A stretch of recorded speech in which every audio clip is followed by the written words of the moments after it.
大家好，大家好。今日係六四紀念日35周年。今日要同大家傾一個非常對大家係有關係嘅問題，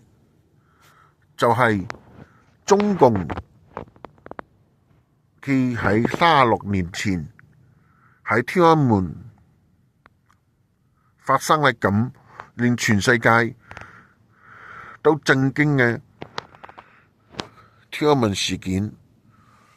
但係今日嘅國際社會從來冇追責中共，甚至於對中共嘅行為從來冇指責。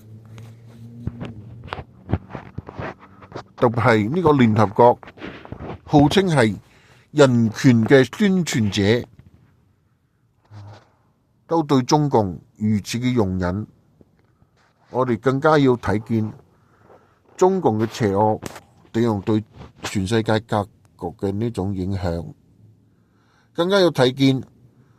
喺天安門事件之後，中共點樣大力發展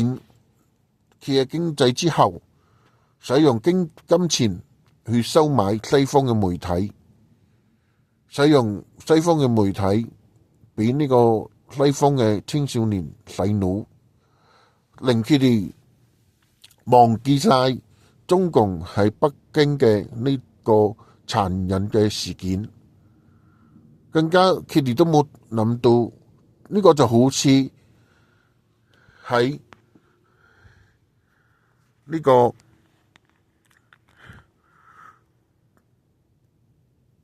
外國施務人獵呢個北極熊嘅呢種過程當中所使嘅手段，就係呢個埃及施務人喺北極攞呢種麻醉藥塗喺呢個鈎上面，然後再放上啲魚。當呢個北極熊去食嘅時候，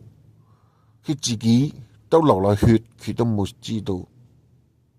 所以今日嘅中共所使嘅手段，佢對全世界嘅欺騙，就好似呢個埃及施務人對熊嘅獵殺一樣，全世界都喺中共嘅欺騙當中上鈎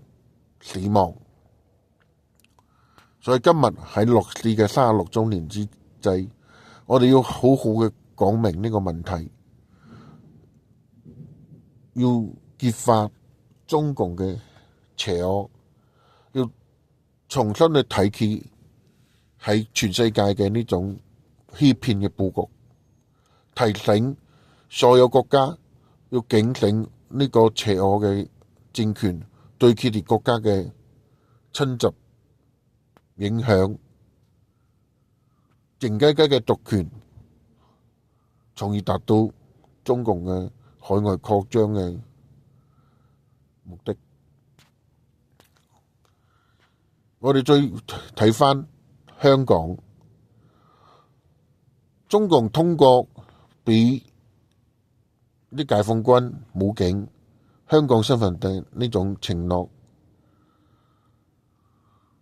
把真真正正嘅香港警察全部嘅換開，所以就係咁造成嚟香港大量嘅呢個示威市民嘅死亡，並且有好多人係死得不明不白。如果你所喺過嘅呢個國家係咁樣受到中共嘅侵襲，咁你就要小心啦。我知道咩時候中共就通過佢輸出嘅呢種軍事力量，把呢個國家分裂吞滅，並且把佢哋嘅呢種所謂嘅全人類共同體嘅呢種思想嚟統治你嘅國家。是你在呢個國家裡面失去真真正正嘅自由。所以喺六四拉郎週年紀念嘅時候，我哋一定要睇見中共嘅呢種邪惡。第二個，我哋絕對冇得平反中共呢個六四嘅事情。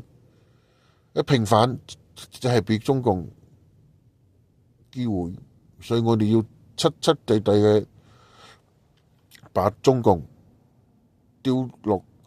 歷史嘅垃圾桶，一定要為呢個喺六四當中死亡嘅我哋嘅同胞申冤，並且一定要完完全全嘅把呢個政權瓦解，還中國人民